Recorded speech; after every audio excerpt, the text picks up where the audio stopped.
Alright then, everyone, and welcome to the Aslas podcast once again with me and Aaron. So, let's start off with YouTube news. I haven't got any stories, but Aaron's got some decent stories, so let's go. Yeah, the main thing that I sort of want to talk about, because there's not been too much since we did the last podcast, it's, I just wanted to go over the trending page of YouTube. Okay. Mate, that was class, right? That was the first thing we discussed on the first podcast. It's like we're going full The circle. first ever thing, and I couldn't even fucking find out what was. I think we should do that every 10 podcasts. Go on the trending page and see what shit's on there. Oh. Yes, well, I looked this up last night, and the videos on there are they're like the typical things you sort of expect, but some of them are just... For fuck's sake, trending is dog shit again. Look, last time, at least there was some weird obscure videos with 10,000 views, you know. But now we got James Corden discusses the end of his friendship. The end of his friendship with Matt Horn. He's the guy out of... Oh, yeah. Oh, shit, they're not mates anymore.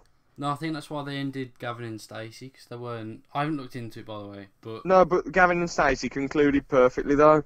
Oh, man, I didn't even know that they fell out. Fuck me. That's gutting. They're doing a Christmas special, so maybe they're made up, I don't know. Click does Dude Perfect Challenge. Yeah, I was going to mention that. The whole trending page is pretty much challenges. There's like really weird food ones where it's like... Yeah, I only ate the recommending serving sizes food for 24 hours. Well, Stormzy, Blinded by Your Grace. Oh, there's some good shit on here though, Aaron. Francis Ngannou knocks out Junior Dos Santos. Watched that yesterday. Amazing fight. 10 upcoming movies that I've already pissed every fan off, I think it says, but it's I can't see the rest of it. It's Mad News, Markiplier, Proposal, Allier. The thing that I really wanted to mention was the... Right, this isn't a go at cinema critics, but I know I mentioned it last night to you, James, but everything great about Captain Marvel, the movie. And it's by, Cinema Wins, which you pretty much know they're just going to...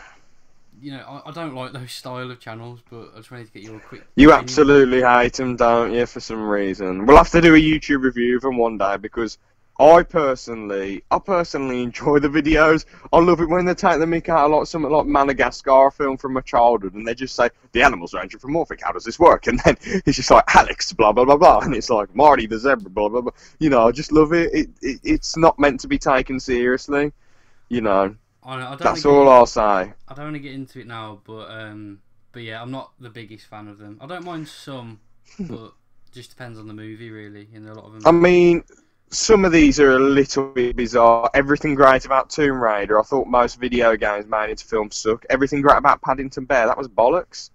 Or it might have been okay. Everything great about San Andreas. Everything great about Chronicle. That was a decent film, but it doesn't deserve a full 18-minute video about how great it was. It was okay. I suppose it's just to profit off. Everything great about the last... idiots! The Last Jedi! I mean, these guys are just morons. I hope this video's got a load of dislikes. Only 8k dislikes and 40... Mind you, CinemaSins probably have a load of fans coming over to this channel and they'll just like whatever, really. Everything great about Jurassic World, what? Are you You just killed all the headphone users. What's going on? Everything great about Aquaman! Oh my god. Oh man, this is too much. Everything great about Glass. I'm finished. I'm fucking done. That was a sequel to Unbreakable, which was semi-decent. For God's sake. I'm sorry. I've actually lost it. Everything great about The Amazing Spider-Man. I've actually lost my mind. What the...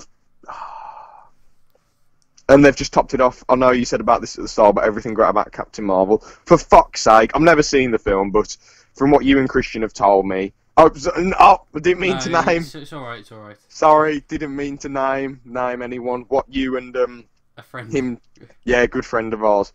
But from what you and him told me, it seemed like a very, very, very average film that you didn't really need to see. Like, the only reason you want to see it is to put another piece of the MCU together, I suppose, if you're a really big fan.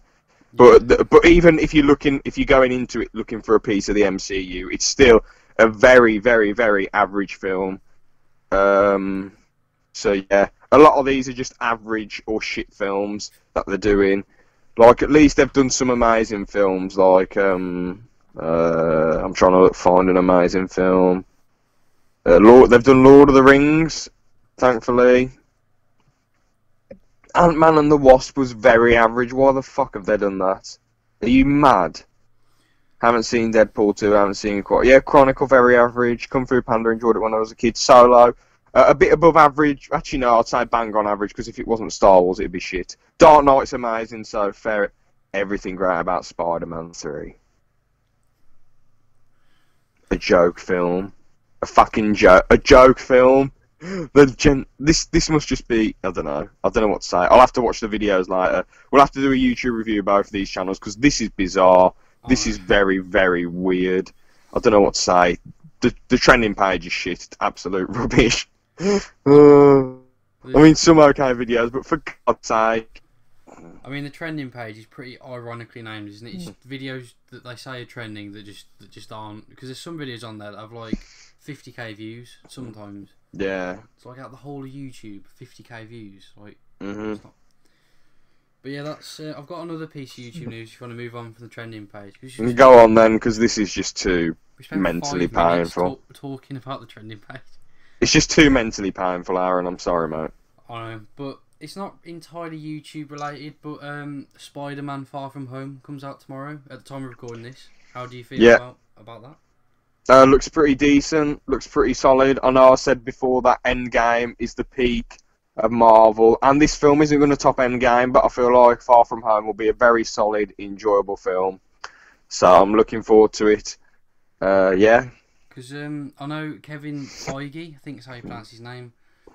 He's basically said this is the end of Phase 3 of the MCU, because everyone thought originally that Endgame was the natural end of Phase 3. Oh no, is it Phase? Oh yeah, because they're bringing in Phase 4. But they said Spider-Man: Far From Home basically ends what Endgame sort of started. I'm not going to give any spoilers just in case if you haven't seen Endgame, I don't know where you've been, but I mean, it's got 2 billion, hasn't it? It's beaten Avatar. I hope it's beaten Avatar. I think they've re-released it with like added scenes in, so it can be Avatar. Even though Disney owned both Avatar and Endgame, so they're just making more money regardless. Mhm. But yeah. But at least Endgame's actually good. Avatar was just visually it was amazing, but the storyline was just the biggest. I don't even know what to say. It was in That's another. That got all the sales, wasn't it? Because I loved it in like China and Asia around that region. I mean, fair enough. It is really visually amazing, but you know. Yeah. Hold on. The highest grossing franchise is flipping heck. Marvel Cinematic Universe #1. Fair enough. They've made like 20 million films. Endgame 2.7 billion, so I'm 99% sure it's beaten it. Star Wars is #2. Yeah, I'm going to scroll down. Considering Star Wars hasn't had as many films made, they've done quite well for themselves. What? Madagascar! What? That's on the highest grossing franchises right at the bottom. But it's still in the highest grossing franchises, which is bizarre. I'm trying to find the bloody list, man. For God's sake. Can you get the list up? I can't find it. I think I'm having a breakdown. As you can tell, we're very professional on this podcast. Hold on. Hi. There's just so much ramblings on Wikipedia. Here we go. Alright then. No, I don't. It films from 1915. Oh, bloody hell. I've just typed in the highest ranking. Avatar's still #1. You sure? Yeah, it's It must be by smidges. It must be by the tiniest bit. It's 17 million in front. So in terms of movies, that's not a lot. I know, they're literally so close. Then it's Titanic in third. Force Awakens, copycat film. The only really solid films here are Endgame and Infinity War. Everything else, like Titanic, meh. Avatar, not good. Force Awakens, copycat film. Jurassic World, not that good. Avengers, very average. Furious 7, don't done it. Rubbish. Avengers Age of Ultron, a bit rubbish. Harry Potter, bloody fantasy land, I don't understand, mental. So just a million dislikes, everyone unsubscribes. That's just my opinion, I just personally don't like Harry Potter, it's just fantasy land rubbish. one fighting, ridiculous. I can't believe Captain Marvel has got more revenue than Lord of the Rings: Return of the King. Scary, isn't it? It's I mean, Skyfall's a good film. Return of the King and Endgame. Well, Return of the King's like top 5 all time. Endgame, I'd say top 50. Top 50. I know some people, Marvel fans, are going to put it like in the top 10, but mate, you lot need to watch more films, Marvel fanboys. It's a good movie, but it's not the best. It's in sort of its own little category, as I've said before. Like, you can't really compare it to movies like The Godfather and those kind of movies, can you? Yeah, I'd say Endgame would definitely be top 50. Infinity War, like 110. I don't know. That's very precise, but yeah, I know what you mean. The Jungle Book, how did that grow so much? Oh, the 2016 one, I was going to say. Back in 1968, how the bloody hell did that get nearly $1 billion? Fucking hell. The Hobbit, good. Finding Nemo, what? That'd go off 2003, and you've got Order of the Phoenix, Harry Potter. Why did so much people watch this nonsense? Forget it. But yeah, that's all the news. Civil War's amazing. What the fuck is Minions doing on here? $1 billion! Minions and Iron Man 3 grossed $1 billion! Are you joking me? Beauty and the Beast! What? Oh, man. They're all I'm finished. Disney owned, aren't they? They're really, like... What, is Titanic Disney owned? I don't know if Titanic is, but they might own the studio. But it wouldn't surprise me. It wouldn't surprise me at this point. But yeah, that's... that's fair... I really hope Endgame overtakes Avatar, because at least Endgame's an amazing film. Yeah, let's get into this then. So we got 2 main topics today. The first one is Xbox One versus PS4. So both these consoles are obviously, they're very solid. They're made by a professional company. So let's get into them. Yep. Good and bad shit about Xbox One then. I want to start off with the bad thing. By the way, I just need to say I've owned both. Currently, I have an Xbox One. Same for you, James. Isn't it? But you still have? Yeah, I've got PS4 and Xbox One and 360. My thing with the Xbox One is I personally think it doesn't know what it wants to be. It wants to be like a media. I know its whole market is, it wants to be like a media center, a lightweight PC. You can stream films. I just feel like screaming, "How dare you!"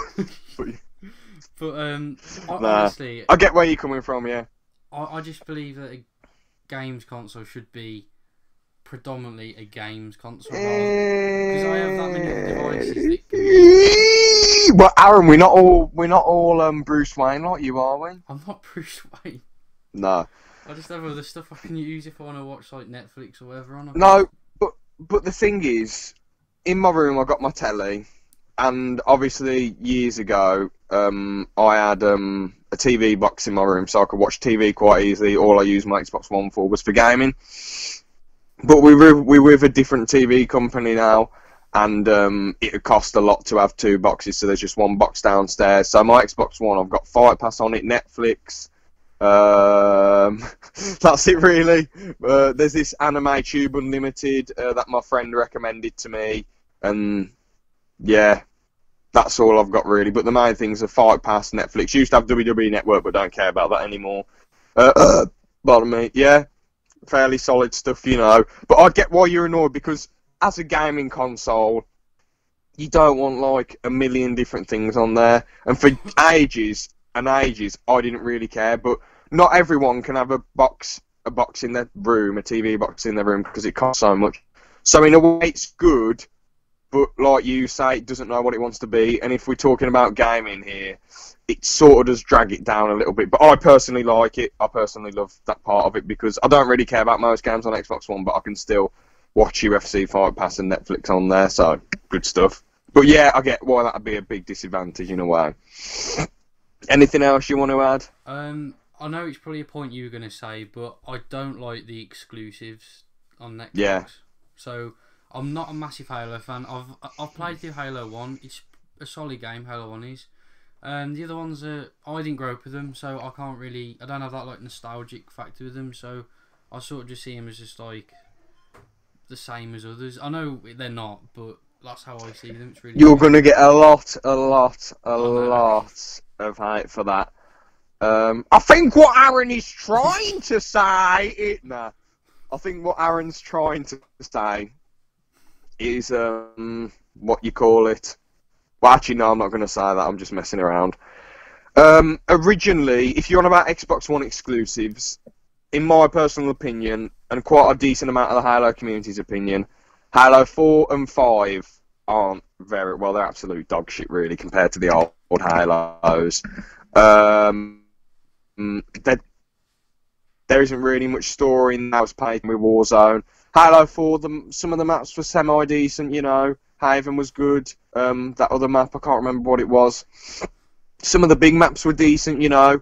But the Forge was just exactly the same as Reaches. There wasn't much involved with the custom games, but I suppose that's the community's fault. But again, if it was a good enough game, it would bring the community together to make these decent things. But yeah, Halo. Oh, we can make another video for another time for why Halo 4 isn't very good. Halo 5, the Forge is amazing, but again, it's just the story absolutely sucked. It's boring.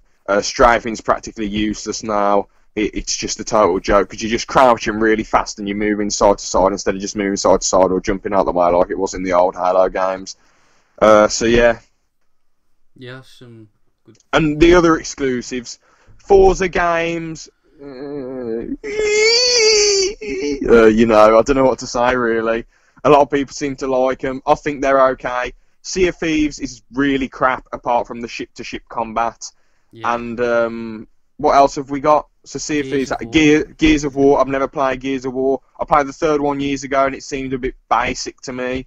I played 2 and 3 a little bit and they just seem like... It's like tank mechanic. I know that's the whole thing, but like... It feels like you're controlling a tank when you're controlling, you know, the characters. Yeah, I remember. I get what you mean by that. So yeah, Gears of War's a bit meh. Obviously, you've got other games like Sunset Overdrive, which are okay. They're good, like, passable starter titles for console. That's yeah, really. they're okay. They're okay fun. But Sea of Thieves, that's like that game should only be a tenner. You should not. I paid 41 quid for it. Unbelievable! I couldn't believe I did it. Well, 42 quid, 41.99. I couldn't believe it. The whole game was basically the beta. They've added some updates, but like I say, the main highlight is the ship-to-ship combat, and everything that you earn on that game is it's mostly you don't get like better cannons or better weapons. All it is cosmetics. So you can put, I don't know, a top hat on your pirate. Or you can have a massive penis on your boat. Well, no, but you know what I mean. It's just, or it's stupid nonsense. Which I guess if you like cosmetics should be there, but there needs to be more motivation for the player to keep playing. Because you spend hours and hours stealing treasure, getting stuff, and sending it in, and then all you get is shitty cosmetics. Rich, is Battlefront 2 exclusive? No, it's on PS4 as well. Ah, okay. PC. There was another game, I'm trying to think which one it was. It's Prominence Poker on PS4. That's quite, I love that game, but again, it's only, all you do is play poker on there, so. I have absolutely no idea about Not for money. Overwatch used to be exclusive, very good game, but now it's on PS4 and Xbox One, so I wouldn't count that anymore. Titanfall used to be exclusive, again, another pretty good game. Yeah, it's probably one of my favourite shooters, to be honest, just the way it... You play, yeah, the way it plays. Severely underrated, very good. I have got Titanfall 2, but I just haven't got around to playing it. I know there's a campaign. The way it plays, it's really fun, but I'll try and get back into it one day, but you know, it's just I'm not really fussed. Yeah. So Xbox exclusives suck a bit, you know. Obviously, I know they've got the online factor there, but the online's if it's not a good online, then there's no point, you know, and they're not really that good. Yeah. Is that all the bad stuff about it then, or have you got any more to add? I guess the point that you've said in the past about how big it is, you know, compared Oh to yeah, the yeah, PS4. it's not portable at all. And the PS4's fairly big, but it's ways to get around. The Xbox One is like fucking humongous, absolutely massive. There's no need. The 360 was the perfect size. I guess you can argue the Xbox One's quite powerful, but why does it need to be that big? It's only a little bit more powerful than the PS4. What's the point? You know, I don't get it. Why it has to be so massive? Yeah, this. I think that's all the bad stuff out of the way, I think. Yeah, some of the baddies quite bad, but yeah, that's that in it. I was gonna say a good thing about the Xbox is the amount of like different variations they got of it now. It's got the Xbox One S, Xbox Scorpio, or is it like the Pro? I forgot. Xbox I don't know. It's just Xbox One X, isn't it? They've got the. Have you seen the discless version of it? Discless, yeah. It's alright, but it costs more than the Xbox One X. I think it's a little bit annoying because the thing is, playing with disc, you can go to your mate's house and put the disc in and have a laugh. Discless version, you're basically forced to buy all the games yourself with the Xbox money cards.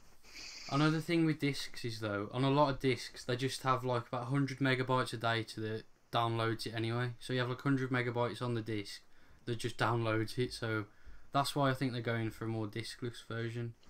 Yeah, but I think discs should always be an option. Imagine if they got rid of digitally downloaded things. It just, I don't know, just doesn't sit right with me. The classic nostalgic feel is like, PS2, put a disc in, boom, happy days.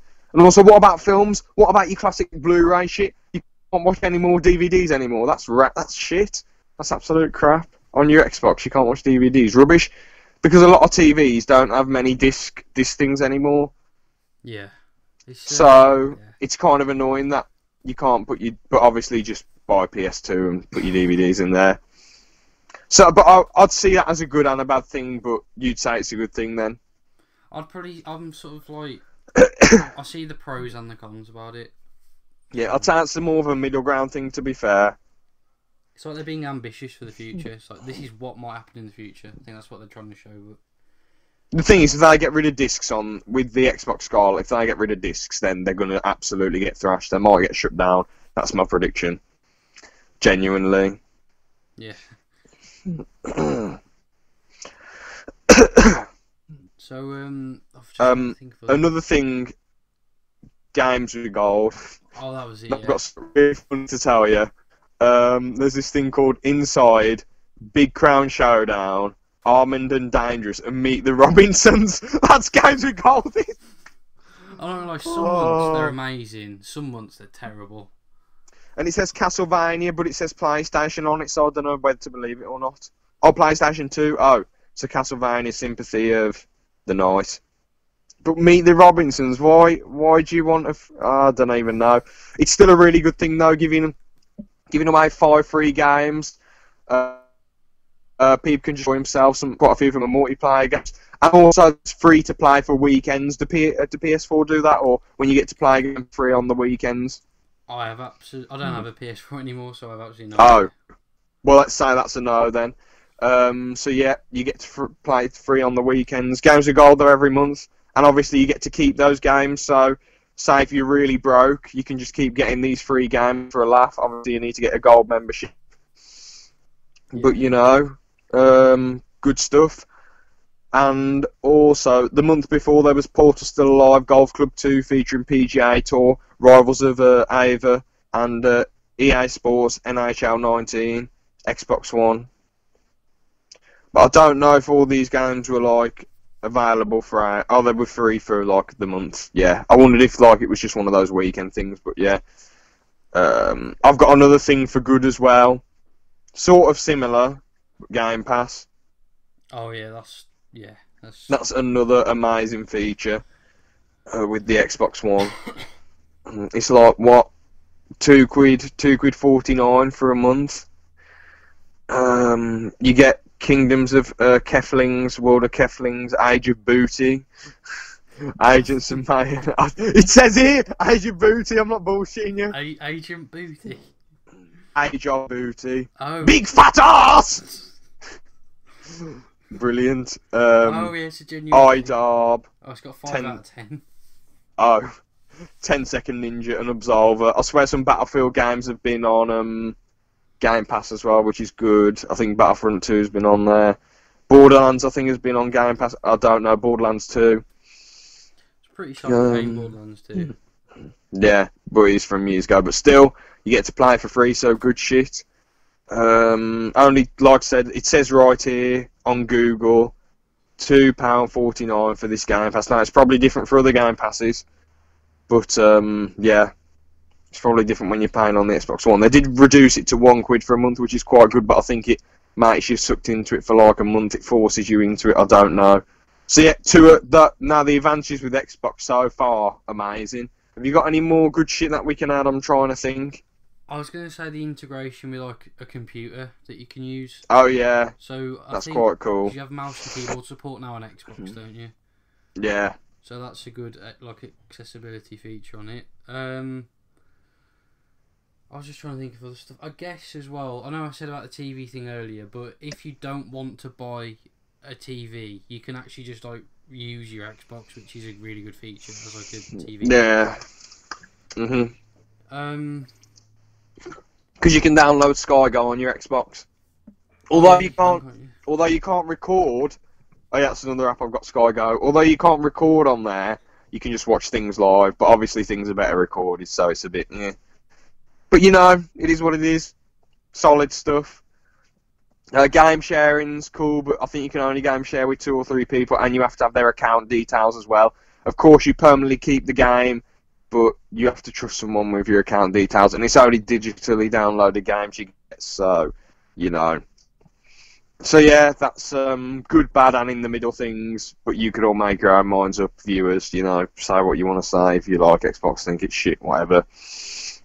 Now on to PS4. I just want to say, in contrast to Xbox's game sharing, PS4, you can game share whatever game you want. That's a pretty good feature, isn't it? It only works for co-op games though, so I don't know if you can do it with multiplayer games. Because when I was on PS4, my friend said, "Oh yeah, he game shared the hockey game, had a game of hockey, game shared FIFA, but you can essentially game share any sport game or co-op game."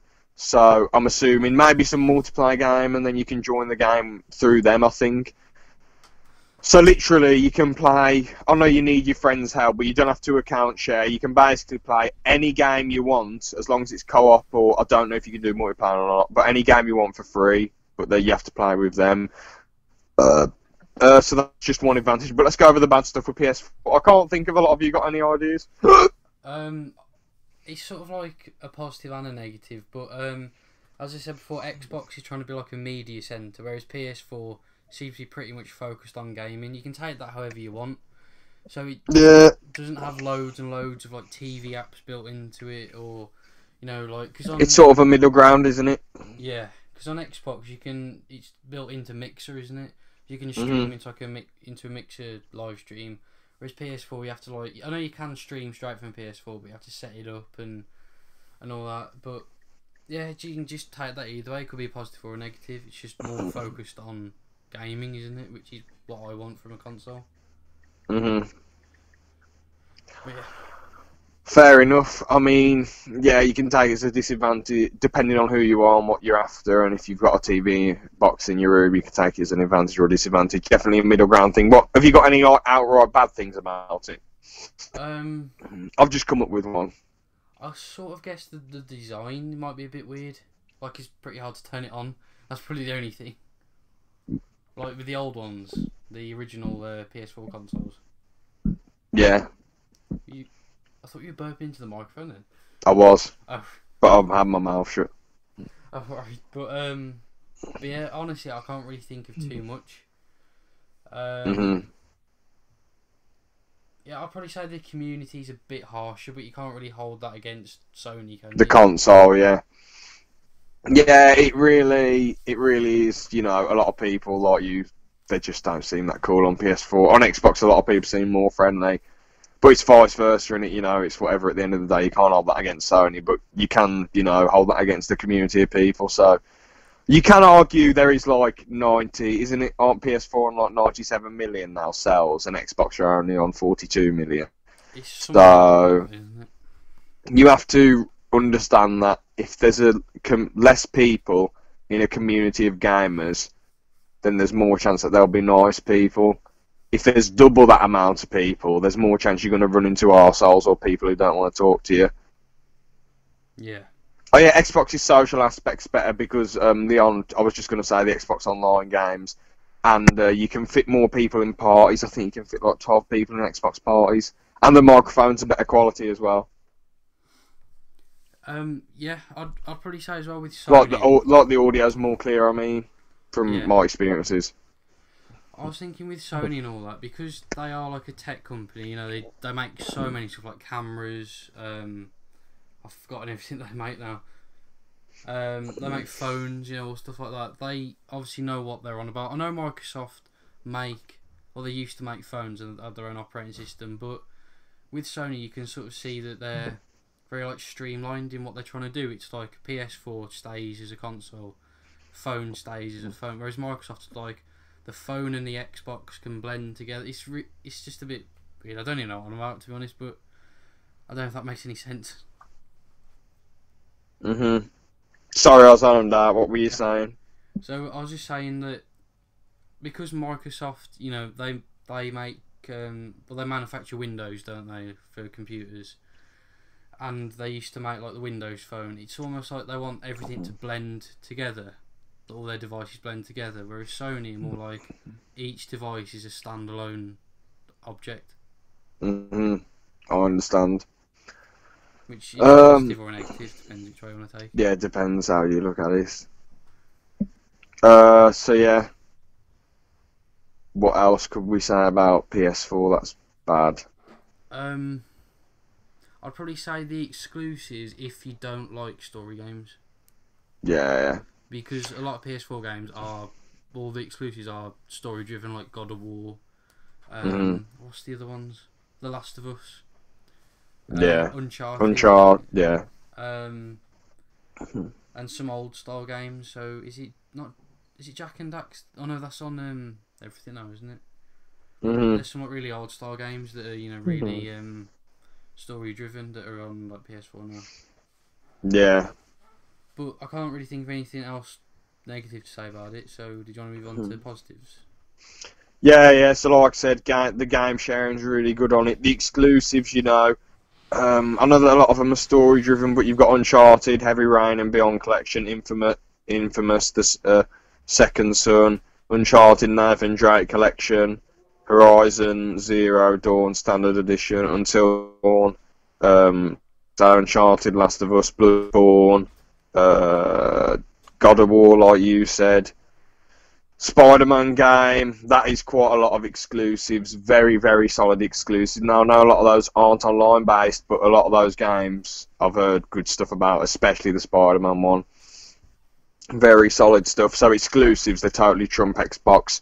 The game sharing system's better because anyone can game share anytime, any place, anywhere. What else? Yeah, like I say, games are really, really essential. Game sharing. I can't really think of a lot else if I'm being brutally honest. Yeah, what would you say is good? Just thinking with I don't know, my mind has just gone completely blank. But they're two massive factors what I mentioned, the game sharing and the exclusives. Yeah. I guess I can't really, I don't want to keep saying that because I know it makes a bit of a boring podcast, but yeah, I can't really think of anything else off the top of my head. Fair enough. Alright then, so let's just do an overview then of which one probably is better. So on paper, any numbskull can see that, any idiot can see that PS4 is a million times better on paper. They've sold 97 million, Xbox has only done 38 million. When there's that much of a gap and they're really selling the same thing to the public, you've got to realise that Sony's probably done better by miles. And the PS3 has even overtaken the 360, and 360 was overtaking PS3 for years. As a consoles are meant to deliver gaming. So on paper, PS4 is far better. The exclusives are far superior.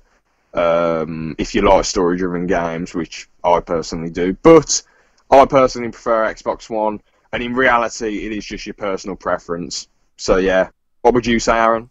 Well, I have an Xbox at the moment and all that, but I probably would say PS4 just based on the fact that it's the online just seems a bit better, if that makes any sense. I know that you said it's not as nice, but it's just like the actual gaming seems to be a lot better. What online games have they got though? I mean, like, even the same games that they've got on Xbox, it's just on Xbox to get, like, do you want to record this clip that you did? You've just, like on GTA, you flip a car over. Oh, yeah, very irritating. Like, on PS4, you don't really get that, I don't think. So, like, games where it's on both consoles, PS4 do it slightly better then. Yeah, that's what I think. Fair enough, and they don't need to, you know, like MCC, Halo Master Chief Collection, you know, PS4 don't really need to rely on remakes, Sony don't. Microsoft, it seems like they need to keep relying on remakes. I know PS4 have the last 3 remasters, but MCC was just overdrawn madness, to be fair. Yeah. Is it like 120 gigs or something on? Yeah, and it keeps lagging, and eventually the online stopped working for me. Oh yeah, just to tell you, my Xbox One disk drive, it stopped working. It's been playing up for ages, so that's a bit annoying. But you can argue, oh, that's just my Xbox, which is a bit shit. So. Alright, so do you think that bit's done of the podcast? That concludes it. Now we're going to move on to script writing, how to come up with a decent script and a decent story. So, script writing is probably the best way to get in the film industry, really, because you don't have to graph for ages as like a cameraman's assistant and obviously if you want to do that, if you want to hold a boom mic or be a cameraman's assistant, that's fine. But like, you know, if you want to just do something if you're creative and you want to do something you enjoy, you just want to get something out of the way quickly, you know. Well, not quickly, you have to put a lot of effort into writing, but just something to do as a bit of a hobby, I guess, script writing, because you can end up making loads of money for it.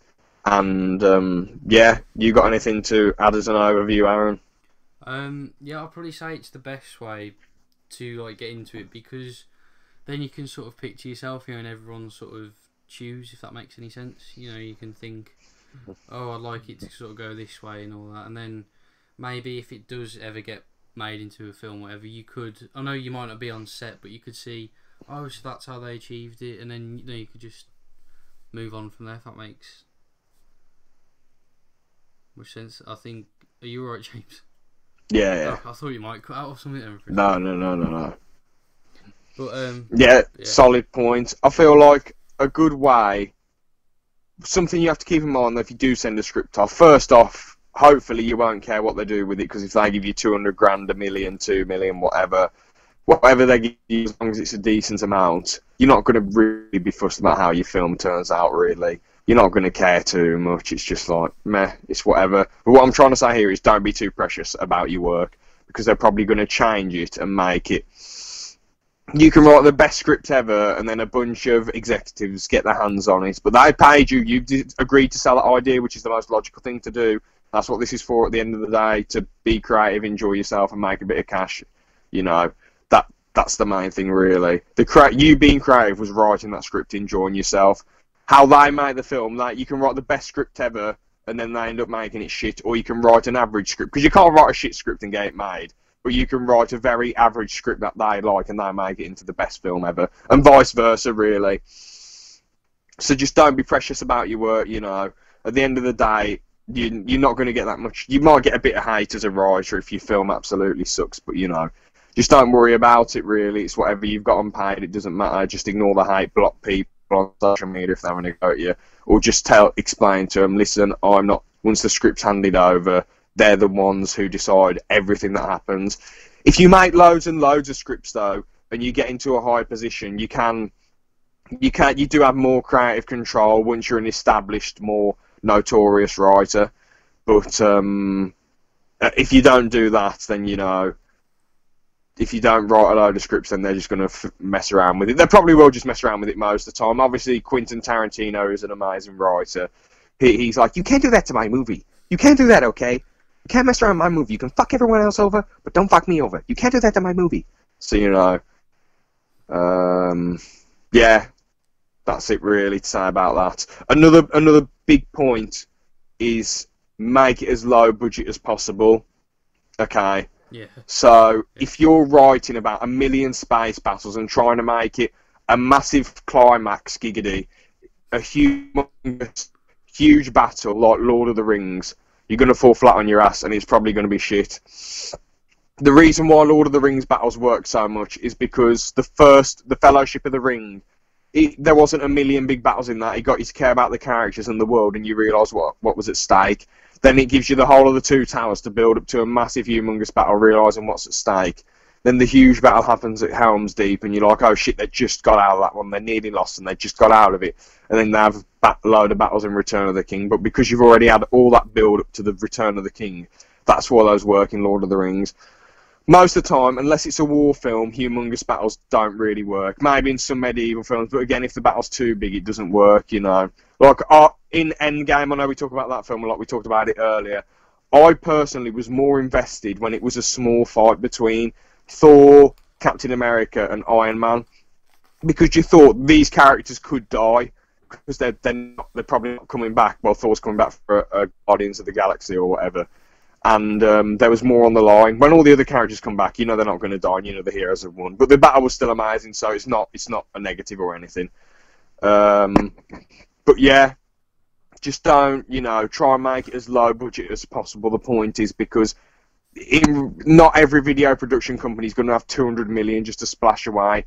I understand that there are some people who only care about action and they're just bothered about big explosions, but you want to try and appeal to real, film people, and you want to try and make something low budget and really amazing, because that's what's more likely to get made at the end of the day. That's more applicable for the budget, and there's more chance it'll get made.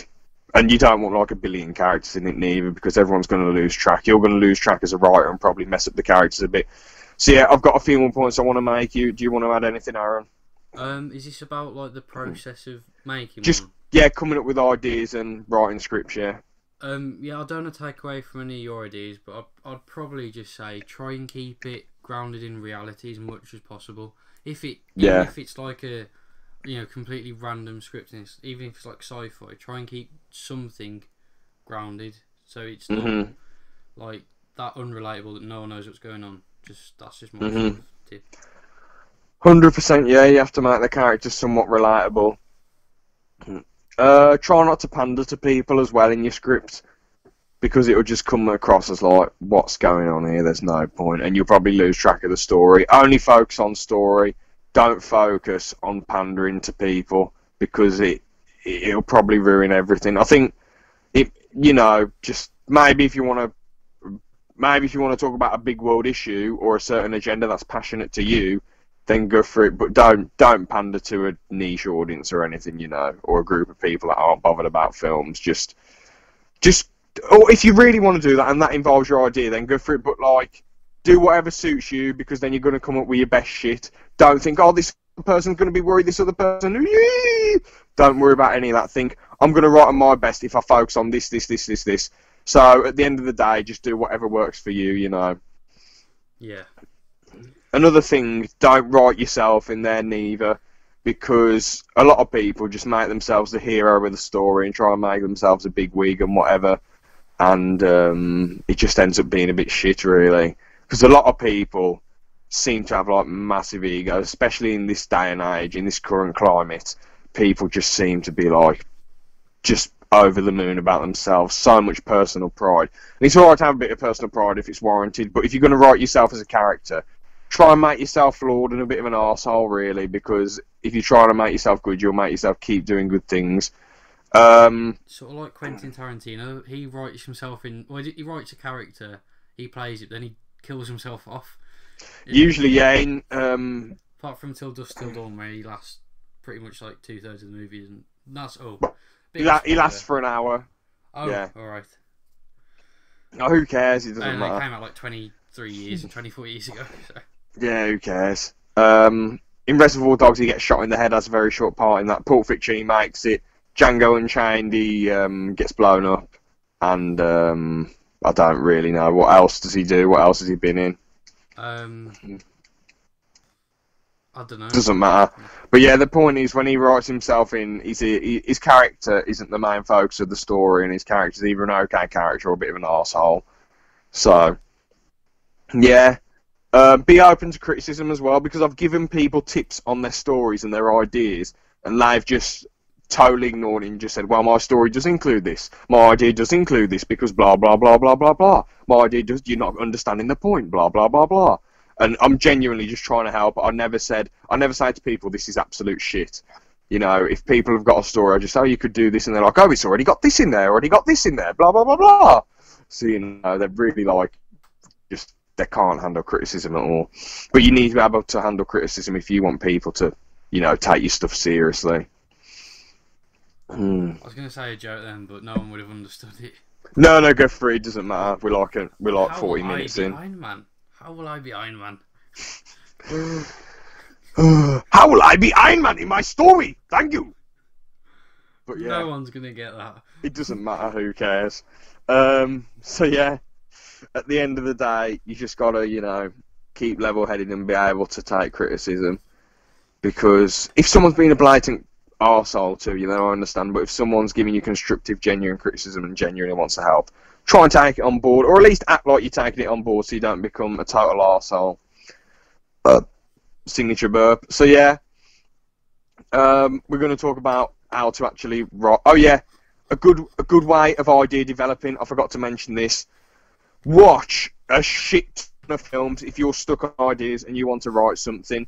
Even absolute dog shit films, like even Al Pacino and Robert De Niro stuff in the 2000s, like Righteous Kill or at 88 minutes or rubbish. Just watch. You can watch rubbish films as well.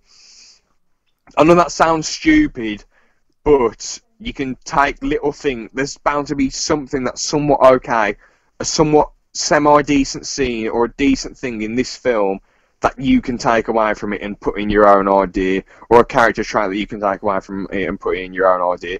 Maybe take some things away from video games, play a load of video games if you want. Maybe something from certain TV episodes that you really love. But yeah, watch loads and loads and loads and loads and loads of films. Watch some mainstream stuff, like the best mainstream films, but try and watch more unknown stuff so you can like mix ideas together. There's another good point I was going to make, but I forgot. But yeah, just try and mix ideas together. Oh yeah, take things from real life that have happened in your life or people you know, but like over-exaggerate it. And it's a lot harder in this day and age because people are just becoming a lot more uninteresting. And that, I mean, I know that sounds brutal, but like I think we're all just, you know, people are just constantly on social media 24/7. They really care about what other people think, and no one's really got any humility. A lot of people can't really handle any banter at all, so it's really hard to write things. I'm just being, well, this is what I've gathered anyway off of people. So a lot of people seem pretty plain and just like full of themselves. So I just feel like maybe if people were, because it felt like a while ago, a lot of people were just like more characteristic and more enthusiastic about stuff. But as like my generation and our generation now and has got older, it just seems like, I don't know, people just care too much about what other people think, so there's less chance they'll say something funny or have a laugh or do something, you know. So maybe, and they just try and be people that they're not, you know. So yeah, just maybe over-exaggerate things from real life, I guess, you know. Don't mention people by name neither. That's a very bad idea. If you're going to base character off someone, change the name. So yeah. Even if it's like a letter, just make sure you just change their name. Yeah. The way to write a script, you need Corey Anu. You have to write like certain things in capitals. I have to have a computer screen to show you. Just look up a tutorial, do the research for yourself, how to write a script. I know that there's a lot of presets built into like Microsoft Word and other things that you can just start typing scripts up like that. Yeah, so it's pretty good shit. So yeah, I think that'll do us. You've got anything you want to add, Aaron, or? I had a point. I forgot what I was gonna say. Oh, it's really annoying me now. It was something about if it's based off something in real life, just try and, I don't know how to word it actually.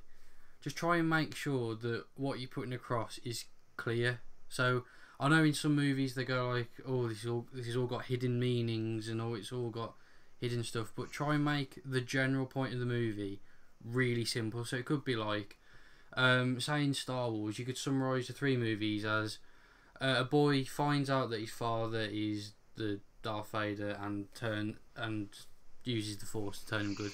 You've just summed up 3 movies there in the sentence. And it doesn't sound that cool, but when you actually watch it and it's fleshed out, it's a brilliant trilogy. And you could do that with any movie. You could say Lord of the Rings, 2 hobbits return a ring to a mountain. And a load of people fight a load of orcs. Yeah, and it sounds boring, but that's what you got to make your movie. You got to make it on one hand simple, but then when you break that down, it's got to be complex. If that makes sense. If you've got to do like a treatment or a proposal and you just put your log line in, you have to make it really short and sweet because you can't have a massive log line. It needs to just be something catchy. So if it's something a bit new, like a farm boy goes to space and blows up a Death Star, it makes you want to read the rest of the treatment or the proposal. So it needs to be short and simple, but yeah, I guess it is best to flesh it out, but that's what the whole script is for, I guess. I guess the other thing as well is don't be afraid to fail and change your script around. So if you have to rewrite... Oh, yeah, second drafts, yeah. If you have to, rewrite an entire section of it again, think of it as alright, so first time round it didn't achieve what people wanted it to. How can I improve on it? And then as you get older in life and all that experience will build up, and then, you'll know how to properly write a script by the end of it. Experience just always helps out. 100%. There's a little bit of advice I want to leave with then. Keep trying, don't give up, get invested in your stuff. To get your script sent off, you have to contact an agent, which will cost some money. You can pay to send them off to certain places. You can join script writing groups on Facebook. There used to be this thing on Amazon Prime. I don't know if they'll bring it back, but you used to be able to send off your TV and film scripts. I think you can send off film scripts to Netflix, I don't know, for free. But one thing that is really good is BBC Writers' Room. But that's unsolicited work. Unsolicited and solicited work. So unsolicited is when you don't go through the production process of getting an agent or contacting a video company and then moving it through to the BBC or ITV or Channel 4 or some production company in America. It just means you've sent it off in a writing competition or you've just given it to the BBC and BBC Writers' Room competition, so But yeah, don't give up grafting at it if you're truly passionate about it. Yeah, it's probably the best advice. Just be passionate about it, isn't it? Don't treat it like a job. If it is your job, you've always got to work at it, but don't be like, I've only got one week left to write this entire thing. We've got years and years and years, touch wood. Yeah. Unless the Earth gets sucked in a black hole or something tragically bad happens to you, you've got years and years and years to work on it. So, yeah. It's like Quentin Tarantino. I know we keep bringing him up, but some of the movies the scripts he's written for him. But was that one movie that took him 10 years to write? I don't know. Was that World War II one? Inglourious Bastards. Oh, that's it. Yeah, took him 9-10 years to write the whole thing. Mhm. But yeah. I don't know if you want to add anything else to that. When I was talking about being precious about your work earlier, if you are really precious about it and you don't want executives messing around with it, you could write a novel, but that's a lot more hassle and that's a lot more things to do, or a book, and there's less chance anyone will read it or even care about it. So I don't mean to sound brutal or anything. But even in the film industry, even in cinema, on regular TV, not many people really care about it at all. Your best bet is either if it gets uploaded to Amazon Prime or Netflix or in the cinema, and if a few people see it in the cinema, the best chances are Amazon Prime and Netflix really that you've got. If it's uploaded to the BBC, I mean, a lot of people with Freeview might see it, I guess. But yeah, that's the best chance you got. I feel like that's why Top Gear was so successful, because it was on day Freeview. So many people watched it and it got so many attention brought to it. So yeah. But yeah, I can't really think of anything else to add. So me neither. So that's that then, lads and ladies. Hope you've enjoyed it, everyone. Oh, I was going to say you haven't done that whole video, but there we go. Signature hand fart. All right. So yeah, cheers for watching. Enjoyed doing this one. Solid podcast. Alright, thanks for watching. See ya.